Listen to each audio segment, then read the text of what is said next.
ఇప్పుడు తెలుగు రాష్ట్రాల్లో సంచలనం రేపుతున్నటువంటి మౌనిక హత్య కేసు. విశాఖపట్నం గాజువాకలో కీర్తి ఎన్క్లేవ్ ఎల్బీ నగర్ అపార్ట్మెంట్లో జరిగిన ఈ సంఘటన ఇప్పుడు ప్రతి ఒక్కరిని కూడా భయభ్రాంతులకు గురి చేస్తుంది. ప్రశాంతంగా ఉండే అపార్ట్మెంట్, అసలు ఎవ్వరు కూడా ఒకరితో ఒకరికి సంబంధం లేకుండా, ఎటువంటి ప్రాబ్లమ్స్ లేకుండా జీవనం కొనసాగిస్తున్నటువంటి అపార్ట్మెంట్లో ఒక్కసారిగా తీవ్ర కలకలం. రవీంద్రాని నేవీలో టెక్నీషియన్గా విధులు నిర్వహిస్తున్నటువంటి ఆ ఉద్యోగి ఇంట్లో బాడీ పీసెస్ అన్నీ కూడా ఉన్నాయంట. ఒక మహిళని అత్యంత దారుణంగా హత్య చేసి ఫ్రిడ్జ్లో పెట్టాడంట. ఈ నోట ఆ నోట అంట. వెంటనే అప్రమత్తమైనటువంటి పోలీసులు ఒక్కసారిగా ఇంటికి వచ్చి చూసి ఫ్రిడ్జ్ ఓపెన్ చేసేసరికి షాక్కి గురయ్యారు. ఎందుకంటే ఆల్రెడీ రవీంద్ర వాళ్ళ బ్రదర్కి చెప్పాడు, అదేవిధంగా పోలీసులు కూడా ఇలా నేను హత్య చేశాను అని చెప్పి లొంగిపోయాడు. అయితే ఇంటికి వచ్చి చూసిన తరువాత అక్కడ జరిగిన వాతావరణం ఏమీ కనిపించట్లేదు. హత్య జరిగినట్టయితే మాత్రం ఏమీ కనిపించట్లేదు. ఒకవేళ సరదాగా అన్నాడేమో అనే అనుమానంలో పోలీసులు ఉన్నప్పటికీ ఎందుకైనా మంచిది ఒకసారి ఫ్రిడ్జ్ డోర్ ఓపెన్ చేసి చూద్దాం అనేసరికి అక్కడ అసలైన ఒక భయానక వాతావరణం అంతా కూడా కనిపించేసరికి అపార్ట్మెంట్ వాసులు అదే విధంగా పోలీసులు కూడా షాక్కి గురయ్యారు. అసలు ఎందుకు రవీంద్ర మౌనిక అనే యువతిని చంపాడు? ఎందుకు అతి కిరాతకంగా హత్య చేయవలసిన అవసరం ఏమొచ్చింది? నేవీలో టెక్నీషియన్గా వర్క్ చేస్తున్నటువంటి ఒక బాధ్యత గల ఉద్యోగంలో ఉన్నటువంటి రవీంద్ర ఎందుకు ఇంత క్రూయల్గా, ఇంత క్రిమినల్ సైకాలజీతో ఆలోచించి ఆ యువతిని హత్య చేశాడు? ఆల్రెడీ ఎవరైతే రవీంద్ర ఉన్నారో విజయనగరం జిల్లా రాజాం నియోజకవర్గానికి చెందినటువంటి వ్యక్తి. సో నేవీలో ఉద్యోగం వచ్చిన తర్వాత విధి నిర్వహణలో భాగంగా విశాఖపట్నం గాజువాకలో ఉన్నటువంటి ఈ కీర్తి ఎన్క్లేవ్ ఎల్బీ నగర్లో ఉన్నటువంటి కీర్తి ఎన్క్లేవ్లో 102 ఫ్లాట్లు అయితే మాత్రం అద్దెకి నివసిస్తున్నాడు. సో ఆల్రెడీ ఒక మహిళతో వివాహం అయిన తర్వాత తన భార్య ప్రెగ్నెన్సీ టైంలో పుట్టింటికి వెళ్ళిన తర్వాత వేరే యువతితో ప్రేమాయణం నడిపించాడు. ఒకరికి తెలియకుండా ఒకరికి అంతా సాఫీగానే సరిపోతుంది. గతంలో కూడా ఏదైతే 2025 డిసెంబర్ 31న ఎవరైతే మృతురాలు మౌనిక ఉందో ఒకసారి ఈ ఫ్లాట్కి రావడం పక్కింటి వారు కూడా గమనించారు. సో నిన్న కూడా ఎవరూ లేని సమయంలో మౌనిక అనే యువతి ఇంటికి రావడం కూడా జరిగిన తర్వాత ఇద్దరి మధ్య కూడా కాస్త వాగ్వివాదం చోటు చేసుకుంది. అంటే డబ్బుల విషయం కావచ్చు, లేదంటే నన్ను ప్రేమిస్తున్నావు, ఆల్రెడీ నీకు పెళ్ళి అయింది, ఆ విషయం దాచావనో, ఇంకా ఇతరత్ర కారణాల వల్ల కావచ్చు. ఈ గొడవ అంతా అయిన తర్వాత నీ భర్త ఇప్పుడే నేను తెలుస్తాను, ఈ సంగతి అంతా కూడా బయట పెడతానని ఎవరైతే రవీంద్ర ఉన్నారో తన యొక్క ఐడి కార్డుని తీసుకుంటే మరింత కోపద్రుకుడైనటువంటి రవీంద్ర నా పరువు పోతుంది అని చాలా రిక్వెస్ట్ చేసినప్పుడు కూడా తను ఇంకా మాట వినట్లేదు. సో డబ్బులు కావాలి అని డిమాండ్ చేస్తున్నట్లు రవీంద్ర చెప్తున్నప్పటికీ అది నిజమో కాదని అనేక కోణాల్లో కూడా పోలీసులు దర్యాప్తు చేస్తున్నారు. అయితే అక్కడ జరిగిన పెనుగులాట కారణంగా క్షణికావేశంలో కావచ్చు, లేదంటే ముందు నుండి కూడా ఒక ప్లాన్ చేసుకున్నాడో ఏమో తెలియదు, కానీ అతి కిరాతకంగా తను చంపేసి తలని వేరే ప్రాంతంలో పడేసి, అంటే ప్రస్తుతం మనకున్న సమాచారం ప్రకారం అడవివరం ఏదైతే సింహాచలం దగ్గర ఉందో అడవివరంలో తల భాగాన్ని అక్కడ కాల్ చేసినట్లు కాస్త అంటే ఊహాగానాలుగా వార్తలు వినిపిస్తున్నాయి. అదేవిధంగా కొన్ని బాడీ పార్ట్స్ని అయితే మాత్రం ఫ్రిడ్జ్లో కింద ఉన్న ట్రేలో మాత్రం పెట్టేశాడు. సో ఇదంతా జరిగిన తర్వాత తన బ్రదర్కి ఈ విషయాన్ని చెప్పాడు. మనకి పక్కనున్న నైబర్స్ వాళ్ళు చెప్తుంది ఏంటంటే, నిన్నంతా కూడా ఒక సైలెంట్ అట్మాస్ఫియర్లో ఉంది, మేము మా పనిలో ఉన్నాం, అయితే ఇదంతా కూడా ఇండస్ట్రియల్ ఏరియా అవ్వడం వల్ల ఎటువంటి నాయిస్ కానీ అసలు ఏమి వినపడలేదు, మేము ఎవరింట్లో వాళ్ళు ఉంటాం కాబట్టి ఒకరినొకరు ఎప్పుడు పట్టించుకోం. అయితే నిన్న ఆ ఇన్సిడెంట్ జరుగుతున్న టైంలో కుక్కలు మాత్రం, మా ఇంట్లో ఉండే డాగ్ మాత్రం చాలా గట్టిగా అరుస్తుంది. సరే వేరే కొత్త వాళ్ళు ఎవరో వచ్చారేమో దానికోసం అరుస్తుందానేమో అనుకున్నాం, కానీ ఇంత దారుణం జరుగుతుందనేది అనుకోలేదు. అయితే సమాచారం తెలుసుకున్న తర్వాత పోలీసులు ఎంట్రీ ఇచ్చిన తర్వాత ఈ ఇల్లు ఏదైతే ఉందో అనవసరంగా ఈ గేట్స్ ఇవన్నీ మళ్ళీ బ్రేక్ చేస్తే కాస్త ఇబ్బంది అవుతుంది, కాబట్టి ఒకసారి లోపలికి వెళ్ళే ప్రయత్నం చేద్దాం అనేసని మనం చూడొచ్చు. అక్కడ ఒక కిటికీ ఉంది, మనం ఆ పక్కింటి కిటికీని చూసినట్టయితే దానికి గ్రిల్ ఉంటుంది. ఏదైతే గ్రిల్ ఉందో అలాంటి గ్రిల్ని ఇక్కడ కట్ చేసి వెల్డింగ్ ద్వారా కట్ చేసి ఒక పర్సన్ లోపలికి వెళ్ళి లోపల ఉన్నదంతా కూడా చూసేసరికి అసలు నార్మల్గా ఉంది, అసలు ఏమీ కూడా జరగనట్టు కూడా ఉంది. లోపల నుండి డోర్ తీసి ఎప్పుడైతే పోలీసులు అదేవిధంగా ఈ రవీంద్ర వాళ్ళ బ్రదర్ ఉన్నాడో బ్రదర్ కూడా లోపలికి వెళ్ళి పక్కింటి నైబర్స్ని కూడా తీసుకొని వెళ్ళి చూపించిన తర్వాత అక్కడ వాతావరణం అంతా కూడా చాలా కామ్గా పీస్ఫుల్గా ఉంది. అసలు జరిగిన ఇన్సిడెంట్కి చెప్పిన మాటలకి సంబంధం లేదు, ఎందుకు ఇలా చెప్పాడని ఆలోచనలో ఉన్నప్పటికీ కూడా పోలీసులకు ఉన్న అనుమానంతోనే ఆ ఫ్రిడ్జ్ ఓపెన్ చేసేసరికి ఒక్కసారిగా షాక్కి గురయ్యారు.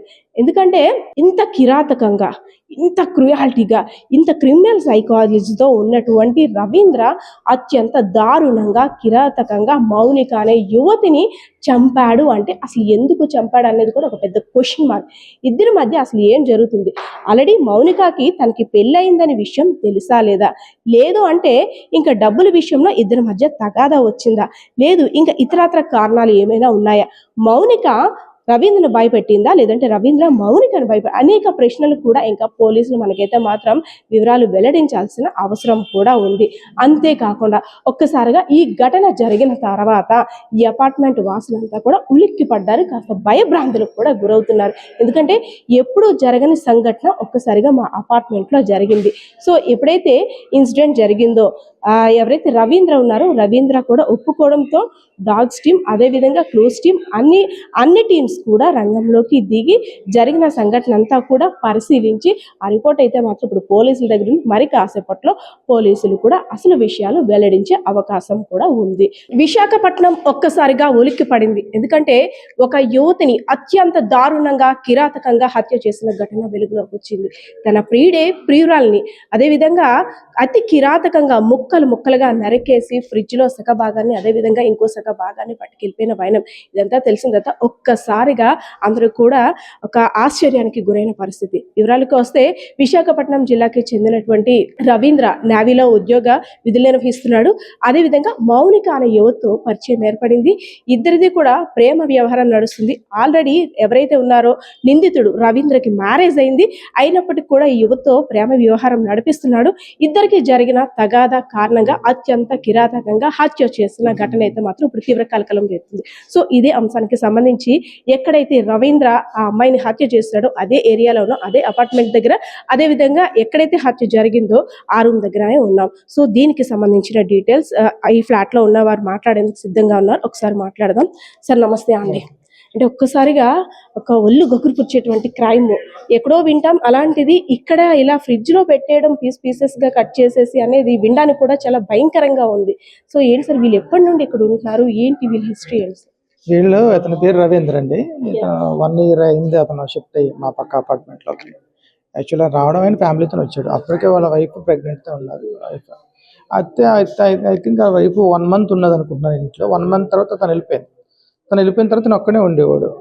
ఇద్దరు వాళ్ళ తమ్ముడు ఫ్రెండ్ ఎప్పుడప్పుడు వస్తే వెళ్తూ ఉండేవారు. అంత మీద నుంచి పెద్దగా కనిపించడు అతను. మార్నింగ్ జిమ్కి వెళ్తాడు, వస్తాడు, డ్యూటీకి వెళ్ళిపోతాడు. నైట్ 8 ఏదో టైంలో వస్తాడు అంటాం. అతని వల్ల మాకు ఎప్పుడు ఎటువంటి జరగలేదు మాకు. అది సడన్గా నిన్న కరెక్ట్గా 8 గంటలకి 8 o'clockకి వాళ్ళ తమ్ముడుని వాళ్ళ ఫ్రెండ్ ఇద్దరు కానిస్టేబుల్ వచ్చారట. వచ్చి ఆ కిటికీలో తొంగి చూస్తున్నారట. తొంగి చూస్తుంటే పక్క అపార్ట్మెంట్లో మా అబ్బాయి అన్నాడు. వాడు వచ్చి మీరు ఎవరు అసలు ఎందుకు చూస్తున్నారో అని నిలదీశాడు వాళ్ళని. ఇలా గాజువాక పోలీసులు దీనికి కీ ఏమైనా ఉందా అని అడిగారట. కీ లేదంటే వాళ్ళు కొంచెం ట్రై చేస్తారంట. అటు ఇటు వచ్చాడు. మా అబ్బాయి నాకు ఫోన్ చేశాడు. ఫోన్ చేసి డాడీ ఎవరు వచ్చారు డాడీ అంటే వాళ్ళు ఏం చేయొద్దని చెప్పి నేను వస్తున్నాను అంటే నా హ్యాండ్ ఓవర్లో ఉంటుంది ఇది ఈ అపార్ట్మెంట్. ఎందుకంటే ఓనర్ నా ఫ్రెండ్, నా హ్యాండ్ ఓవర్లో ఉంటుంది ఇది. బై ఫోర్స్ ఎంట్రీ ఏం చేయకండి నేను వస్తానని చెప్పి నా ఆఫీస్ నుంచి ఇంటికి వచ్చాను. ఇంటికి వచ్చినాక వాళ్ళు 4 ఉన్నారు. అంటే ఏంటి అని అడిగాను. లేదండి వాళ్ళ బ్రదరు ఎవరికి అమ్మాయిని చంపిస్తాను అన్నాడంట, ఇంట్లో ఉందేమో డౌట్ అన్నాడు. సరే వాళ్ళ తమ్ముడు మళ్ళీ అతనికి ఫోన్ చేశాడు. ఫోన్ చేసి లేదా నేను సరదాగా అన్నాను అటువంటిది ఏమి లేదురా అన్నాడు. అయినా కూడా వాళ్ళ బ్రదర్కి కాన్ఫిడెంట్ ఖచ్చితంగా వాడికి తెలుసు బాడీ అందులో ఉందని చెప్పేసి సరే అని చెప్పి పగలు కొట్టకండి, కొంచెం ఎక్స్పెన్సివ్ డోర్లు కదా పగలు కొట్టకండి, ఎంతమంది నిజమో తెలియదు కదా మనకి అని కార్పెంటర్ని పిలిచి వాటి కార్పెంటర్ ఇదిగో చెత్త ఇదిగో కింద ట్రై చేశాడు. అవలా అప్పుడు ఈ పూజ గది అందులోంచి లోపలికి అతనికి వేరే కుర్రాన్ని పంపించాం. చిన్న డోర్లోంచి వెళ్ళి డోర్ ఓపెన్ చేసాం. డోర్ ఓపెన్ చేసిన తర్వాత లోపలికి వెళ్తే అంతా నీట్గా ఉంది, ఎక్దమ్ నీట్గా ఉంది. ఇట్లా స్మెల్ కూడా ఏమి లేదు, నీట్గా ఉంది. అందరూ ఊపిరి పీల్చుకున్నాం. ఓకే సరదాగానే ఉంటాడు బహుశా. అయినా పోలీసులు వచ్చారు కదా, వాళ్ళు కొంచెం అటు ఇటుగా అవి చేస్తారు కదా, ఆ కింద ఉన్న పెట్టి ఎప్పుడైతే అది కిందకి లాగాడో అందులో బ్లాక్ కవర్ లో పార్ట్స్ దొరికాయి. పీసెస్ ఉన్నాయి బాడీ పార్ట్స్. ఇంకా అది చూసి అందరం బయటకు వచ్చాం. ఆ తర్వాత మళ్ళీ ఫారెన్సిక్ ల్యాబ్ వచ్చింది నైట్ 11:30కి. వాళ్ళు ఫ్రిడ్జ్ ఓపెన్ చేస్తే ఫ్రిడ్జ్ లో కొన్ని పాటలు ఉన్నాయని, మార్నింగ్ తర్వాత హెడ్ లేదని చెప్పింది. తర్వాత అరౌండ్ 11:30కి ఎప్పుడు ఆ రవీంద్రని పోలీసులు తీసుకొచ్చారు, ఇన్వెస్టిగేషన్ ఇక్కడికి తీసుకొచ్చారు. వాళ్ళు తీసుకొచ్చిన తర్వాత మళ్ళీ వాళ్ళకి ఏ నిజాలు చెప్పాడు అతను. తల కాల్చేసాను అనడం అవన్నీ కొంచెం చెప్పాడు. మనకు అంతవరకు తెలుసు. సార్, ఎవరైతే ఈ అమ్మాయి మౌనికని అదే హత్య చేయబడ్డ యువతి ఉందో గతంలో ఎప్పుడైనా చూసారా అమ్మాయిని? గతంలో ఎప్పుడంటే ఒక్కసారి December 31st నైట్ మా వైఫ్ చూసానని చెప్పింది. అది కూడా ముగ్గులు వేసుకుంటుంటే బయట. అప్పుడు ఒకసారి చూసాను అమ్మాయిని. కానీ ఎంత గ్లామరస్గా ఉండదు, నార్మల్గా ఉంటుంది. మామూలుగా ఏదైతే ఫోటో చూపిస్తుందో అది మేకప్ ఫోటో కాబట్టి తను సరిగ్గా పాజిటివ్ అయిపోయింది. కానీ ఒక అమ్మాయిని అలాగే ఉంటుంది, ఒక అమ్మాయిని చూసానని చెప్పింది. సార్, వాళ్ళ ఫ్యామిలీ మెంబర్స్ ఉండేటప్పుడే వచ్చిందా ఆ టైంలో? లేదు. December 31st అంటే 3 months అవుతుంది కదా. వాళ్ళ వైఫ్ వెళ్ళిపోయి 8 months పైన అవుతుంది. 8 months పైన అవుతుంది. సార్, అంటే ఒకవేళ ఆ పెనుగులాట కానీ గొడవ కానీ జరిగే సమయంలో ఇక్కడ ఎటువంటి ఒక అరుపులు కానీ కేకలు కానీ అసలు ఏమైనా ఒక మీకు అనుమానం వచ్చేటట్టు ఆ నిమిషంలో ఏదైనా జరిగిందా? లేదు. యాక్చువల్గా నేను మా వైఫ్ బయటికి వెళ్ళాం, వేరే ఊరు వెళ్ళాం. మా అబ్బాయి కాలేజీకి వెళ్ళిపోయాడు, వాళ్ళకి ప్రాక్టికల్ ఏదో అని చెప్పి. పాప ఒక్కరితో ఉంది, తను హెడ్సెట్ పెట్టుకుని ఉంటుంది ఎక్కువ శాతం. తర్వాత ఇండస్ట్రీ పక్కన ఉండడం వల్ల మ్యాక్సిమం అందరం డోర్ క్లోజ్ చేసుకుంటాం ధూళి గురించి. సో దానివల్ల ఎవరికి తెలియదు. పైగా వాళ్ళ ఇంట్లో ఎప్పుడు టీవీ కూడా పెట్టుకోరు, ఆ సౌండ్ కూడా మాకు వినపడదు. ఒక్కడే ఉంటాడు. వైఫ్ అండ్ హస్బెండ్ ఎలా ఉండేవారు? వాళ్ళు అన్యోన్యంగా ఉండేవారా? గొడవలు? వాళ్ళు బాగానే ఉండేవారు. ఒక్క మంతే కదా ఆవిడ ఉంది. అంటే ఇంత క్రైమ్ ఆలోచనతో ఆలోచించాడు కదా, అతని ఆలోచన ముందు నుండి కూడా ఒక ర్యాష్ బిహేవియర్ కానీ అలా ఉండేది ఏమైనా? లేదు. చాలా స్మార్ట్గా ఉండేవాడు, పద్ధతిగా ఉండేవాడు. తల దించుకుని కిందకి వెళ్ళేవాడు. ఎందుకంటే వాళ్ళ పార్కింగ్ మా పార్కింగ్ పక్కనే. వాడికి 2-3 బైక్స్ ఉండేవి, చాలా ఎక్స్పెన్సివ్ బైక్లు ఉండేవి. మా అబ్బాయి అతనితో మాట్లాడతాడు ఆ బైక్ల గురించి, అంతే. అంత అదిగానే ఉండడు. చాలా మంచి వ్యక్తి. ఎవరి విషయం తలదూచడం కానీ. మేము చాలాసార్లు కింద ఫంక్షన్లకు కానీ, వినాయక చవితి ఫంక్షన్ కానీ, భోజనం కానీ రమ్మంటే వచ్చేవాడు కాదు. చందా ఇచ్చేసేవాడు, డొనేషన్ ఇచ్చేవాడు, కానీ ఎప్పుడూ రాలేదు. వాళ్ళ ఫ్రెండ్ ఒకసారి వచ్చాడు అంతే, ఎవరు రాజు. తెలియగానే ఒక్కసారిగా భయంకరమైన వాతావరణం అంటే ఎప్పుడు ఇలాంటిది ఈ ప్రెమిసెస్ లో కానీ వార్తలు ఎక్కడో చూస్తారు, కానీ ఈ ప్రెమిసెస్ లో ఇలాంటివి అనేది జరగలేదు. అందులోని ఒక పీసెస్ గా కట్ చేసి అంటే చాలా కిరాతకంగా ఒక క్రైమ్ సైకాలజీతో ఆలోచించాడు అంటారు. అదే కదా, ఇప్పుడు ఏదైతే బాడీ దొరికిందో బెడ్రూమ్ మా బెడ్రూమ్ పక్కనే ఉంటాయి. మరి మేము నైట్ అంతా ఎలా ఉంటాం ఆలోచించండి ఒకసారి. ఆ బెడ్రూమ్ ఆనుకుని ఉంటాయి. ఆ బెడ్రూమ్ కిందే పీసెస్ ఉన్నాయి, దాని పక్కనే మా బెడ్రూమ్. మరి నైట్ అంతా మేము హాల్లో పడుకున్నాం. అంత భయం వేసింది. భయం వేయడం అంటే ఇంకా తప్పదు. ఇంకా న్యాచురల్ డెత్ అనుకోండి, ఏదో ఉండదు. మరి ఇది అంటే నిన్నంతా కూడా మీరు పోలీసులతో ఉన్నారు కాబట్టి జస్ట్ కొన్ని క్వశ్చన్స్. అంటే ఇక్కడే మాక్సిమం చంపేసి ఆ పీసెస్ అందులో పెట్టుంటారా, లేదంటే బయట ఎక్కడైనా అలా చేసి ఇక్కడికి తీసుకొచ్చే అవకాశం ఉందా? ఇక్కడ జరుగుతుంది. బయట నుంచి చేసి పీసెస్ ఇక్కడ తెచ్చి పెట్టడం అనేది ఇంపాసిబుల్. ఎందుకంటే సీసీ కెమెరాల్లో కవర్లు పట్టడం అన్ని రికార్డింగ్ అవుతాయి కాబట్టి ఇక్కడే. బ్లడ్ మార్క్స్ కానీ అవేమీ లేకుండా నీట్ గా క్లియర్ చేసేసారు. ఎక్దమ్ నీట్ గా ఉంది. మా ఇల్లు ఎలా ఉందో ఆ ఇల్లు అలాగా ఉంది. నేను చూసాను కాబట్టి అసలు ఏ బ్లడ్ మార్క్స్ కానీ ఈవెన్ స్మెల్ కానీ ఏం లేదు. మీరు చూడొచ్చు, లోపలికి మీరు చూడొచ్చు. ఇక్కడ నుంచి చూసారు కనబడుతున్న ఫ్రిడ్జ్ లోనే పార్ట్స్ ఉన్నాయి, ఇంకా పట్టుకెళ్ళదు వాళ్ళు. ఇక్కడ చూడండి, ఫ్రిడ్జ్ కనిపిస్తుంది. ఆ ఫ్రిడ్జ్ లోనే ఉన్నాయి పార్ట్స్. ఇంకా లాక్ చేస్తుంది, ఇంకా పట్టుకెళ్ళలేదు. మనం ధైర్యంగా వచ్చి ఇక్కడ వచ్చి మాట్లాడుతున్నాం. నైబర్స్ చెప్తున్న దాన్ని బట్టి చూస్తుంటే ఇంకా ఫ్రిడ్జ్ లోనే పార్ట్స్ కూడా ఉన్నాయి. నిన్న వాళ్ళు వచ్చేటప్పటికి ఆ పార్ట్స్ అన్ని కూడా అంటే ఏదో సరదాగా అన్నాడేమో, అలా ఫోన్ చేసి ఉంటాడేమో అనుకుంటారు, కానీ ఇలా అయితే జరిగి ఉండకపోవచ్చు. ఎందుకంటే ఫస్ట్ నుండి కూడా తన మెంటాలిటీ అటువంటిది కాదు. చాలా మంచిగా అందరితో కూడా ఫ్రెండ్లీ నేచర్తో ఉన్నటువంటి ఆ రవీంద్ర ఇలా చేస్తాడని అనుకోలేదు. అయితే ఒక్కసారిగా పోలీసులు ఫ్రిడ్జ్ ఓపెన్ చేసేసరికి మేము కూడా షాక్ కి గురయ్యాం.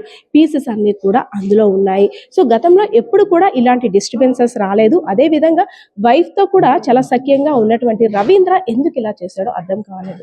విజయనగరం జిల్లా రాజాం నియోజకవర్గానికి చెందినటువంటి రవీంద్ర నేవీలో ఒక ఉద్యోగ విధులు నిర్వహిస్తున్నాడు. అదే విధంగా కొన్నాళ్ళుగా ఈ యువతతోటైతే మాత్రం ప్రేమ వ్యవహారం కొనసాగుతుంది. నిన్న అంటే ఇద్దరికి కూడా కాస్త వాగ్వివాదం, అదే విధంగా ఘర్షణ వాతావరణం కూడా చోటు చేసుకుంది. అందులోని ఆ పెనుగులాటలోని ఎవరైతే ఈ రవీంద్ర ఉన్నాడో ఆయన యొక్క ఐడి కార్డు కూడా కూడా మౌనిక తీసుకోవడంతో మరింత అంటే ఉగ్ర రూపం దాల్చినటువంటి రవీంద్ర ఎలా అయినా చంపేయాలని ఆలోచనతో ఆ క్షణికావేశంలో చేసిన ఆ తప్పిదం నిజంగా ఇప్పుడైతే మాత్రం ఒక్కొక్కరిని భయభ్రాంతులకు గురి చేస్తుంది. సో దీనికి సంబంధించి మరిన్ని డీటెయిల్స్ అయితే మాత్రం పోలీసులు కూడా తెలిపే అవకాశం ఉంది. And for more videos, Please subscribe to iDream. Please subscribe to iDream. Please subscribe iDream. And please subscribe to iDream. For more videos, subscribe to iDream. please like, share and subscribe to the channel. Congratulations, iDream. Subscribe to iDream. Subscribe to iDream. So subscribe to iDream Media. iDream की iDream team अंदर की huge congratulations. Please subscribe iDream Media. Please subscribe to iDream. Subscribe iDream. Please subscribe to iDream.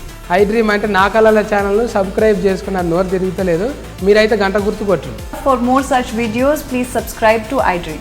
Subscribe to iDream. Please subscribe to iDream. Please subscribe iDream Media. Please do subscribe to iDream. Please subscribe to iDream Media. For best entertainment and information, please subscribe iDream. And don't forget to subscribe to iDream.